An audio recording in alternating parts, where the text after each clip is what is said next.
Hello friends, কেমন আছো তোমরা? আজ বরমশাই ফিরছে প্রয়াগরাজ থেকে, তাই বাড়িতে একটু ছোট করে বালক সেবার আয়োজন করেছি।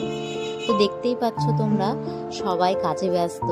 তো বরমশাই দেখো চলে এসেছে, আর দেখতেই পাচ্ছ মেয়ে তো দৌড়ে চলে গেছে তার পাপার কাছে।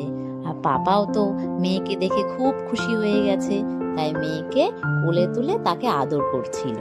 তারপর আর কি, আমি গাড়িতে একটু পুজো দিয়ে নিচ্ছিলাম, কারণ বরমশাই অত দূর গিয়েছিল বাইক নিয়ে, আমাদের সবারই একটু ভয় ছিল, কিন্তু ও যে ভালো ভালো মতো বাড়ি ফিরে এসছে এটাই আমাদের কাছে অনেক কিছু। আমরা সবাই একটু ভয়ে ছিলাম। মেয়ে তো থেকেই বলছে জয় শ্রীরাম জয় শ্রীরাম। দেখতেই পাচ্ছ তোমরা, আমার শ্বশুর মশাই কিন্তু ভোগ রান্না করতে ব্যস্ত।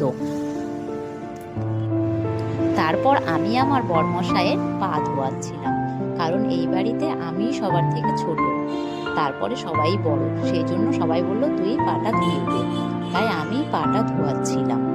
আর মেয়ে তো এইসব দেখে খুব খুশি, মেয়ে তো থেকেই বলছে জয় শ্রীরাম জয় শ্রীরাম। তারপরে আমি আবার তাকে একটু বরণ করে নিই, ও মিষ্টি মুখ করালাম। ও যে ভালো মতো বাড়ি ফিরে এসছে এটাই আমাদের কাছে সব থেকে বড় পাওনা।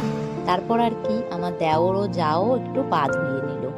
দেখতেই পাচ্ছ, এইসব রিচুয়াল পালন করতে করতে আমাদের প্রসাদ কিন্তু অলরেডি হয়ে গেছে।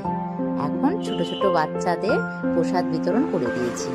তারপর আর কি, বৃন্দাবন থেকে নাকি আগত হয়েছে এইসব শিল্পীরা, তা দেখার জন্যও রাস্তায় চলে এসেছি। দেখতেই পাচ্ছ অনেকটাই ভিড়। ছোট্ট ভিডিওটা যদি ভালো লেগে থাকে অবশ্যই লাইক কমেন্ট শেয়ার করতে ভুলো না বন্ধুরা। আজকের মতো টাটা।